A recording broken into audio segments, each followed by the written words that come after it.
তুমি তো অনেক রেগে আছো, আমি কি করলে তোমার রাগ কমবে? আমি ওই তিনটা শব্দ শুনতে চাই। আই লাভ ইউ, না আই মিস ইউ, না, আই এম সরি। এবার ঠিক আছে, আমার রাগ কিছুটা কমে গেছে। জানোস দোস্ত, আমার গার্লফ্রেন্ড বলছিল আমাদের আগে ছেলে সন্তান হবে, কিন্তু আমি বলছিলাম আমাদের আগে মেয়ে সন্তান হবে। তা এখন কোনটা হলো? আগে আমাদের ব্রেকআপ হয়ে গেল।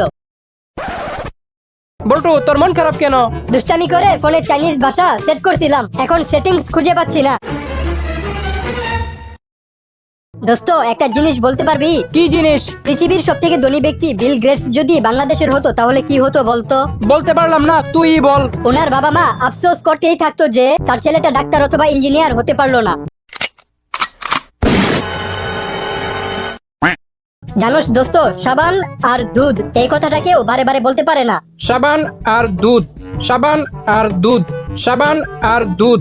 এই যে আমি বারে বারে এই কথাটা বললাম। আরে ধীরে ধীরে তো সবাই বলতে পারে, পারলে তুই তাড়াতাড়ি বলে দেখা। সাবান আর দুধ, সাবান আর দুধ, সাবান আর দুধ,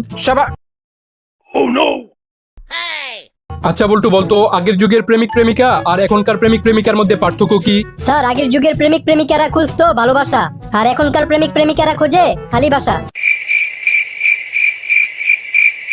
বল্টু, আমি গান শিখতে চাই। গান শেখার জন্য প্রথমে কি লাগে? গান শেখার জন্য প্রথমে সুন্দর একটা গলা লাগে। আচ্ছা, তুমি একটু বসো, আমি গলার মেকআপ করে আসতাছি।